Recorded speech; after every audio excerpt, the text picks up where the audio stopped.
এক কাপ লাল চায়ের সঙ্গে আমার সকল বন্ধুদের জানাই গুড মর্নিং।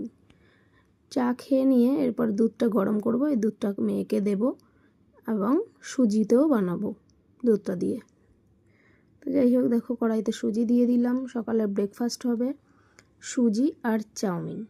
স্কুলে যাবে মেয়ে, বড় অফিসে যাবে, তার জন্য টিফিনের ব্রেকফাস্টের প্রস্তুতি চলছে। তো আর সঙ্গে একটু আলমন্ড, বাদাম আর কিশমিশ রয়েছে, তো এটা দিয়ে সুজি বানানো হবে। আর আজকে সুজিতে দিয়েছিলাম বাতাসা দিয়ে সুজিটা বানিয়েছি। বেশ নলেন গুড়ের পায়েসের মতো দেখতে লাগছিল, খেতেও বেশ টেস্ট হয়েছে। তো মেয়ের টিফিন গুছিয়ে দিলাম। এখন বানাবো চাউমিন। সুজিটা হচ্ছে মেয়ের শর্ট ব্রেকে স্ন্যাক্স হিসেবে, স্ন্যাক্সের জায়গায় সুজি। আর লাঞ্চে হবে চাউমিন। চাউমিনের জন্য দেখো প্রথমে ডিমটা ঝুড়ো করে নিচ্ছি।